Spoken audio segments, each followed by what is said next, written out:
Guys. I wanted to kind of go over some 7 days map setup, some things to be aware of, and then briefly touch on some base building concepts, which I'll expand on here in the near future. So I went to Navsgain because my pre-gen 10K is missing a bunch of zones for some reason.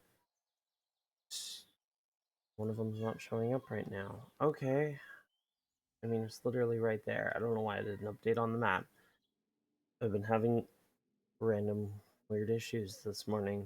Um, anyways, fly over here really quick. Obviously, I've got fly mode and everything enabled, so. Okay. So, as you can see, um, this, this zone is the desert. That zone over there is the wasteland. This is the burn zone. And then fly up here. We get out of this fog. Technically, in this zone, it's smoke, but same difference.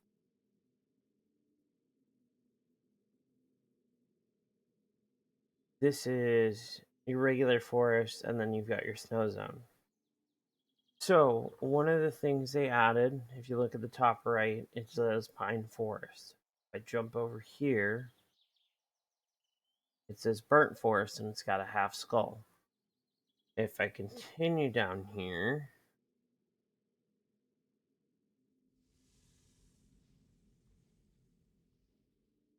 even flying, it takes forever to get places.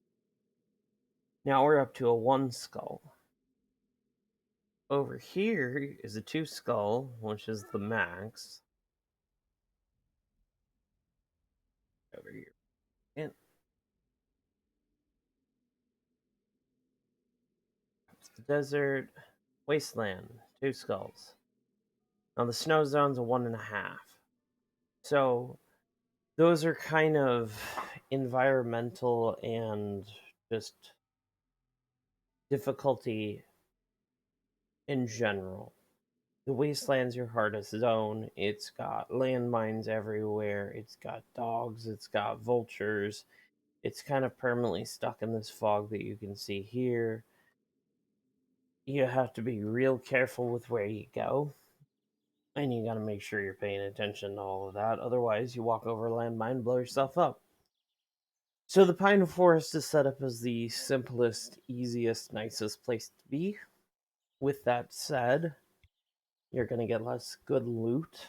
Um, Essentially, the skulls to me they seem to be more of a multiplier, difficulty multiplier, than just oh, this is a little bit harder. I couldn't tell you the exact on how they factored all of that. I just know from watching the points of interest, the POIs. To run down here really quick. When you hit a building or a compound or something, it will now tell you the difficulty of that compound. So this one's probably, a two skull or something here. Working stiff tools, two skull. Now, if I'm to find one of those in the wasteland, it's going to be more like a six skull. So you'll actually see, you'll go from, basic skulls to orange skulls to red skulls. So drop in here. That one's only a half skull.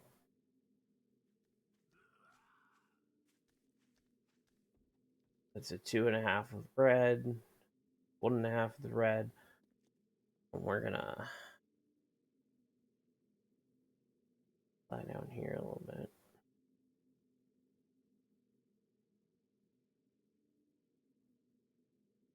Now, technically you can find all the resources pretty much in all the zones, but there are certain zones where it's easier to find certain things for your core resources. I'm not going to touch on that. There's now one. There's a two red and then a orange skull. Nonetheless, you get the point there. Fly over here. For instance, this looks like a compound. Popping pills.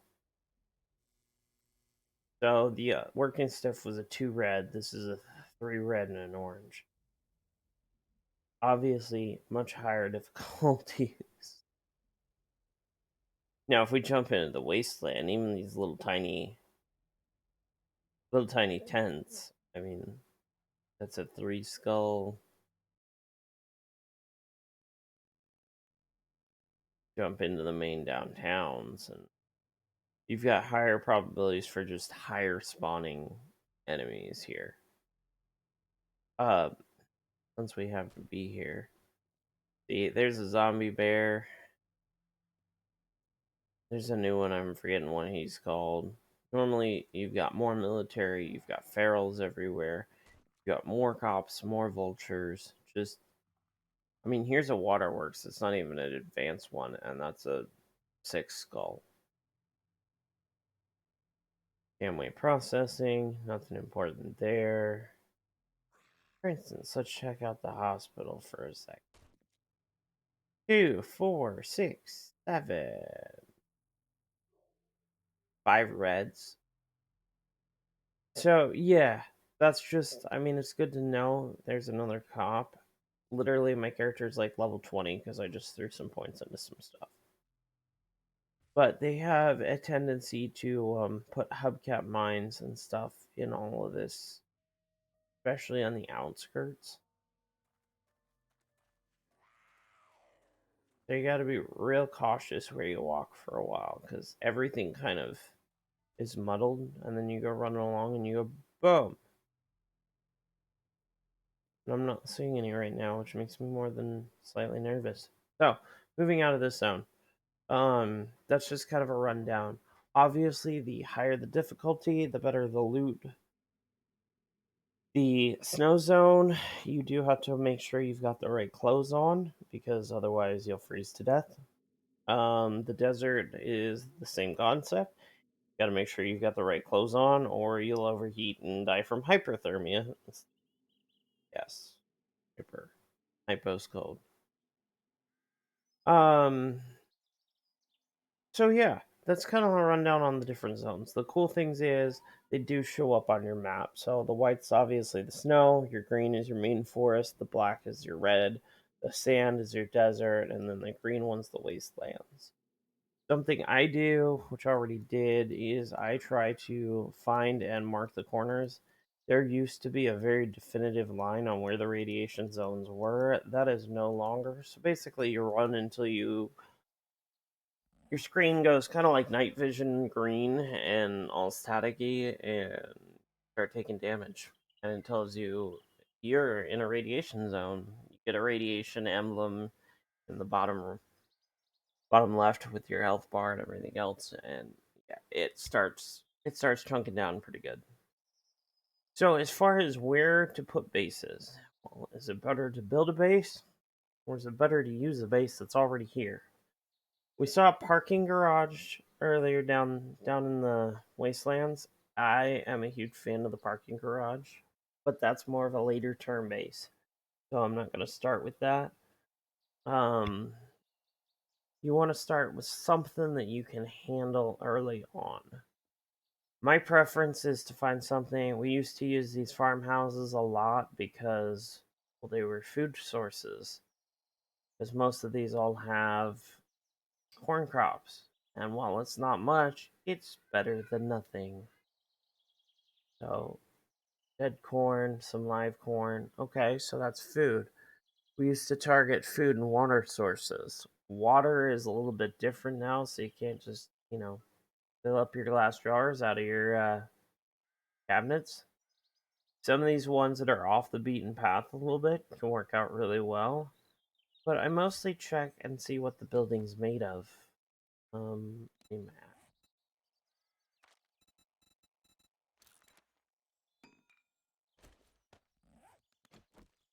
So, even just hitting the building, well, why it's freaking out. So at 500 hit points, we can tell that's wood. At 5,000, we can tell that's cement. Cement is awesome. If you can find a cement base with 1,200, you're in much better shape because it's less upgrading and you won't have to do as much work with it. I also try and keep my bases near wherever the traders happen to be because it makes things simpler to run to them and get rid of spare crap. So, for instance, this building, and I'm literally just flying around, I haven't cleared anything on this map, is cement and rock. To upgrade these, you need cobblestone rocks. I grab a stack here.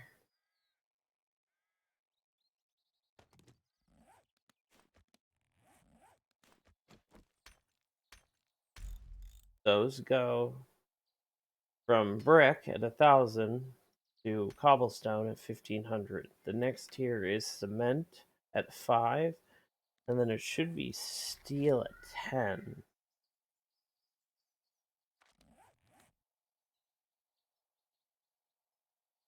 Oh, concrete. It's not cement.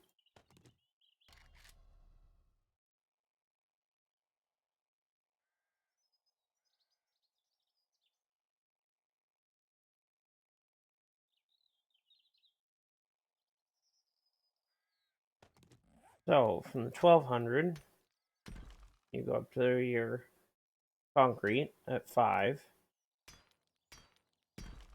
and then you go up to steel at 10. There used to be a polished steel at 12, they got rid of that.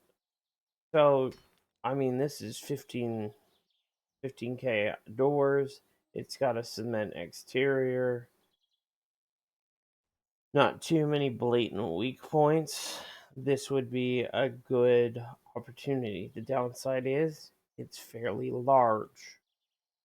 For starting bases, I have just built a bunker into the back corner of the yard and secured it that way. You don't want to start with a big, huge compound because you just don't have the resources to maintain it, to trap it, to do stuff. A lot of these little houses have at least a cobblestone foundation. So a lot of these guys are, you know, a lot of them are wood. That one's wood with a cement base. So if you can find one that's small and brick, then basically you can break out everything that you don't need in that house, which is pretty much what we generally do. We scrap out as much as we possibly can and then build from there. The other thing with smaller buildings is you can always build up. So, for instance, this is not a small building, obviously, but the square, square block perimeter for just that tower is reasonable.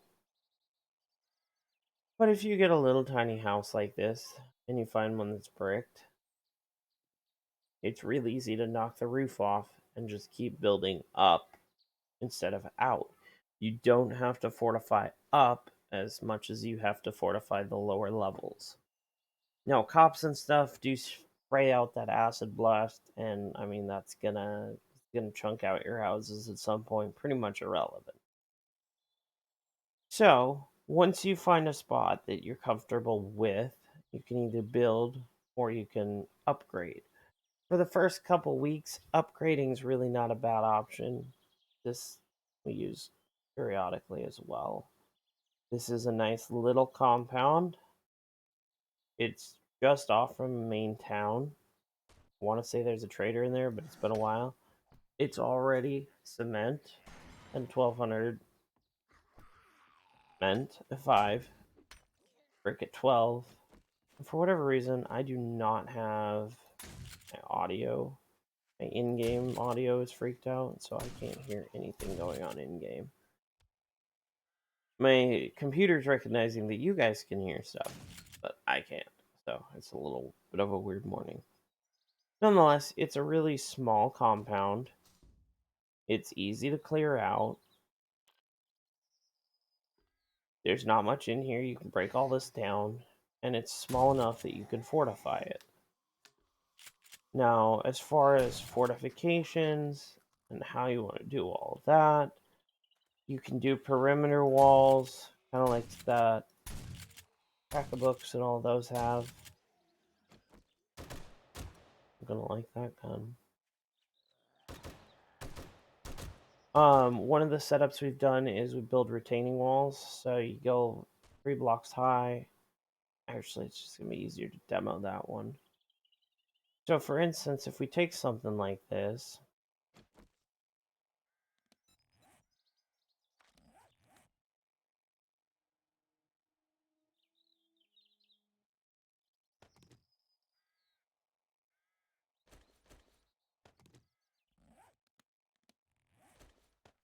and then I need steel bars.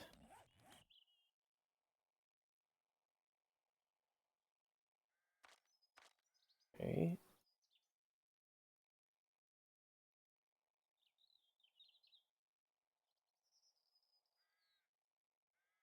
So we use this setup a lot.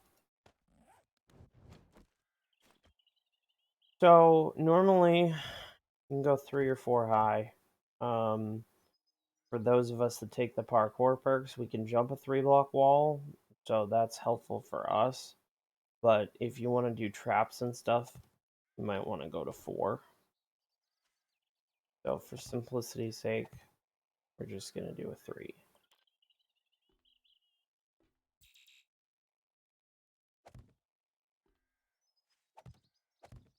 Well, obviously you guys aren't going to have the resources to do this for a little while, but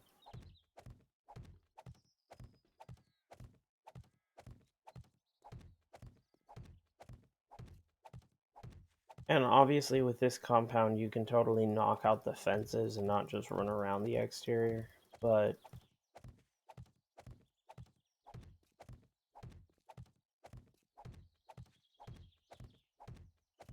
for the purposes of this video, it's fine.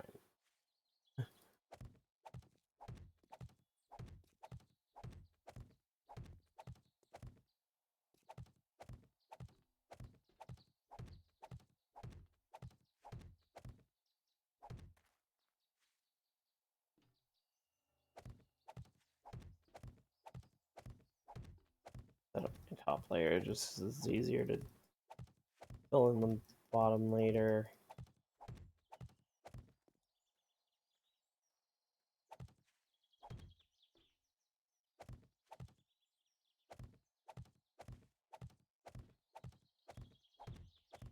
So this was a 500 stack. Give you guys an idea how much you're going to end up burning through. I need to put stuff in the right spot on my bar.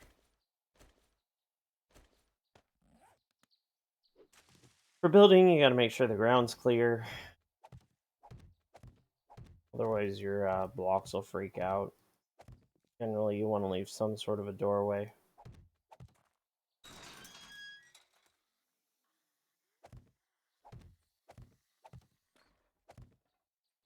We're going to ignore that one. Don't feel like breaking it back out. Now, obviously, the weakest point with this kind of a system is going to be wherever your door is. Zombies will... They're supposed to try to path of least resistance, which is generally through the door, or whichever path isn't blocked. So with that, you can do maze setups and other things where they're like, oh, there's a walkway here. We haven't done one in a long time. I'm not sure how well it may or may not work with the new updates and the new pathing. We have honestly had really good luck lately with a bottleneck system that's working great for us. We'll cover that here in a little bit, but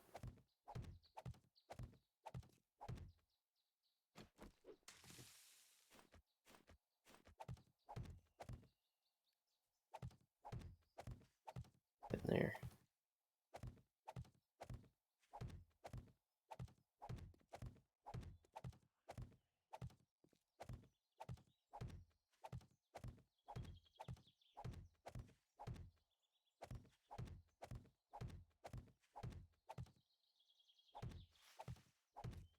Last wall.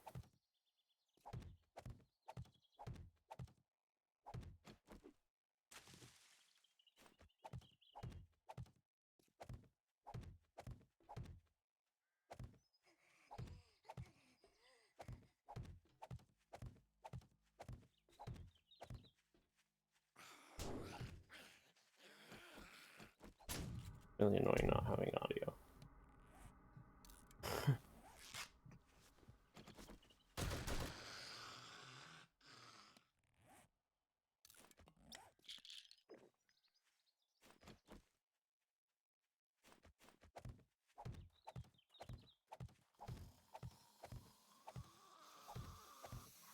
So, it is just under 300 blocks for that. And that's just for a compound that's this big. Obviously, that's a huge consideration when you're new and don't have a lot of resources. The other thing I will say is, for most of you guys, your standard block is just going to be your base building block to start until you get further in. So you start with this plywood, it upgrades to a wood block, and then it upgrades to the cobblestone block, and then it goes cement and steel. So obviously, in order to do cement, you've got to be able to do the concrete and everything. It requires the cement mixers and all of that.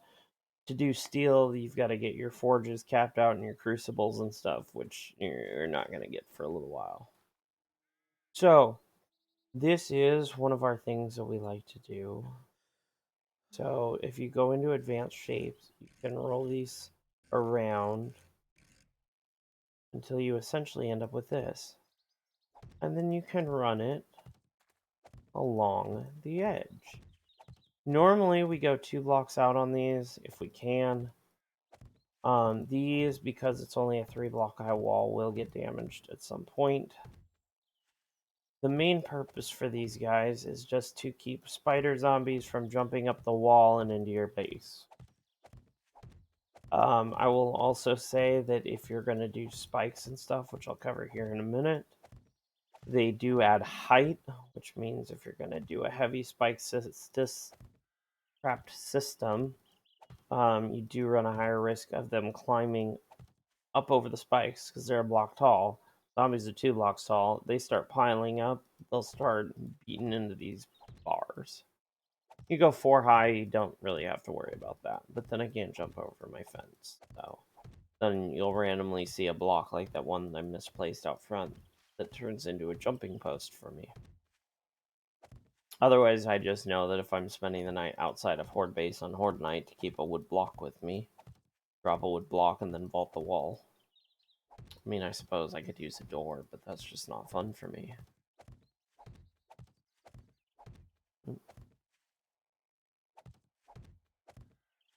So these bars start actually out as wood, and then you can turn them into iron, and then they go up to steel. So it's pretty straightforward and simple. You just want to make sure that,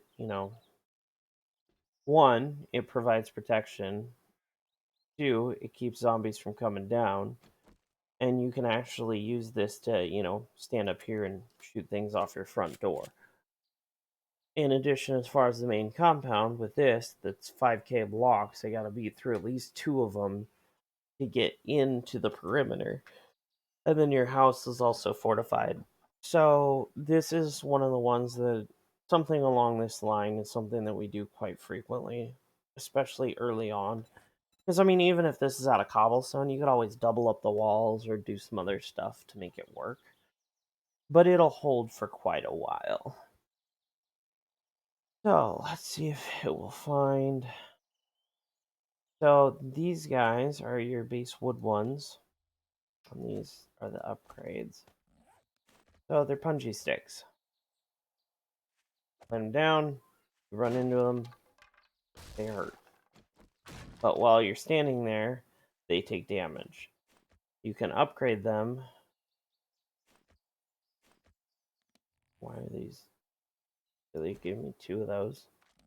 Oh, it doesn't make any sense. Considering it literally says Iron Spike Trap. And that's the one I picked. Thank you. Weird. So you can tell the difference there. These ones are a lot more durable. But I mean, I got 82 hit points. And that's legit gonna kill me before it breaks. So, they do a lot of damage. As far as making them, they're not exactly cheap.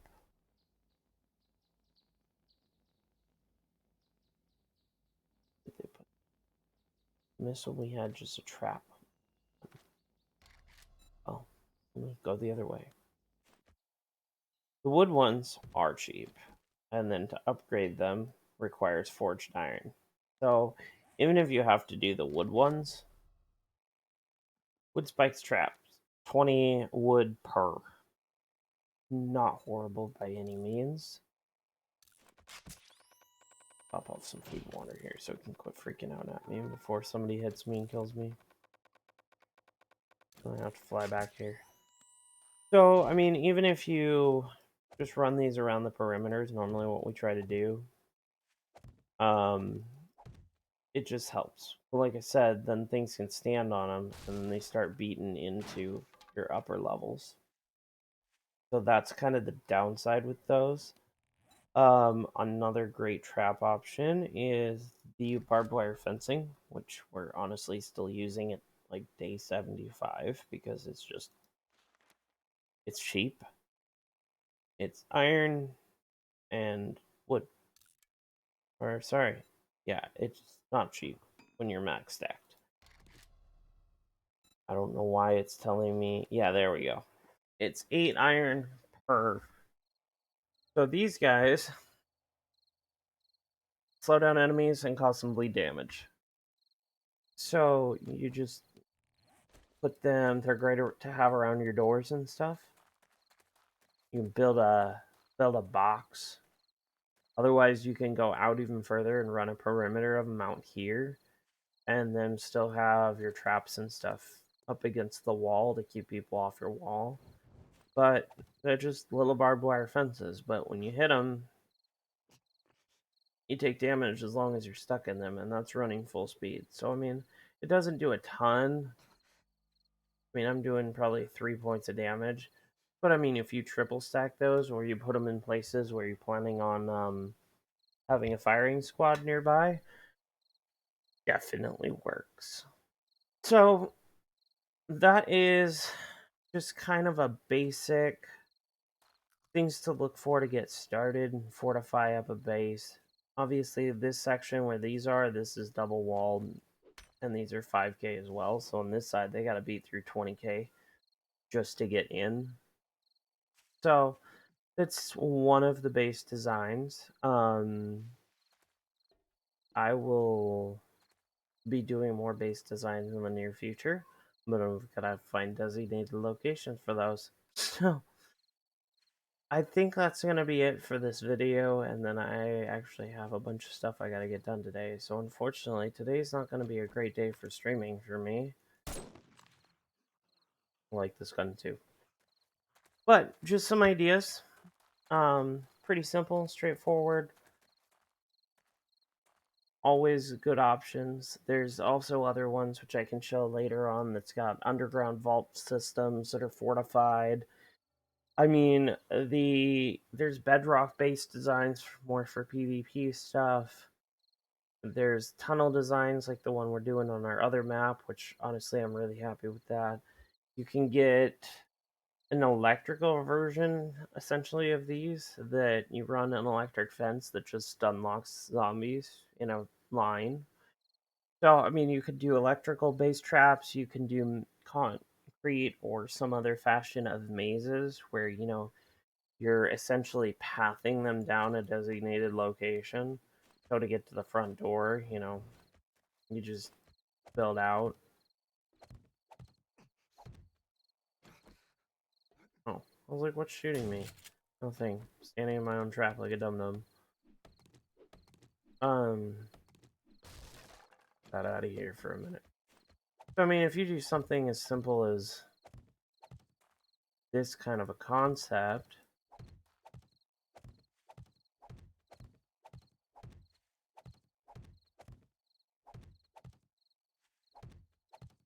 they will actually route.